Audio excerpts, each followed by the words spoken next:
We are less than 48 hours away now to that massive championship celebration for the Canes. And if you plan on going, it is time to figure out exactly how you are going to get there. Right. With around 100,000 people expected to flood downtown Raleigh, the city is urging people not to drive and get stuck in the gridlock. WRAL's Sean Gallagher is there live now.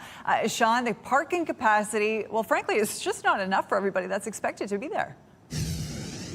Yeah, that's for sure, Ashley. And just think, when you're coming here, it's going to be over the course of hours that those 100,000 people are coming to downtown Raleigh. But it's getting out that's going to be the issue. Think of 100,000 people all here along Fayetteville Street. And then as soon as that party's done, poof, they're trying to get out of here with nowhere to go. That's why the city's urging people to rethink their route on Saturday.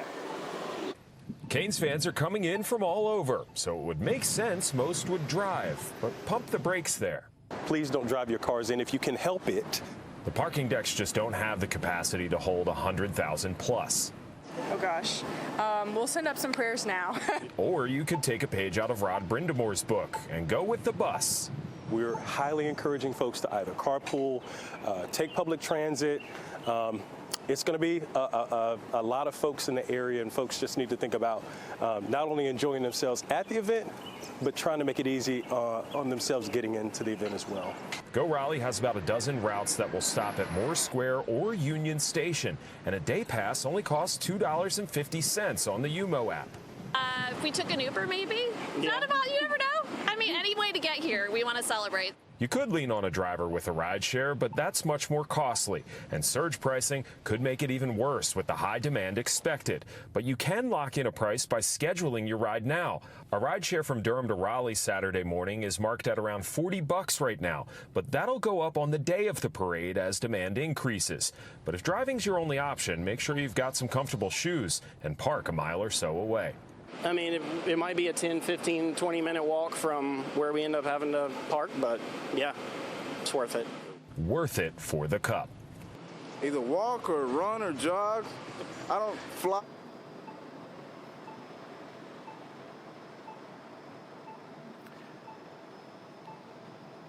Yeah, and Chuck there has the right idea. Just get down here. If you are taking a ride share, there are only 3 designated areas that are drop-off and pickup zones. That's over Moore Square, all the way down the block here behind me at the Performing Arts Center, and then up north a little bit, just west of the Legislative Building. But no matter what, make sure you enjoy yourself when you're here in downtown Raleigh. Sean Gallagher, WRAL News. Well, law enforcement will be focusing on securing the massive crowds. Hundreds of officers will patrol the parade route downtown.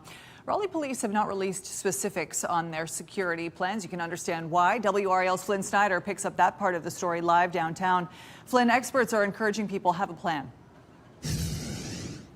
Yeah, Ashley, this is going to be a massive event in a small part of the city. Just up the street from me, City Plaza is where that rally for the Canes will be right after the parade. And we've already seen some security measures already in place between mobile barriers and these no parking signs for the road closures that are going to be in place. Now, I talked with security experts this afternoon who say coordination among departments is key to keeping things safe.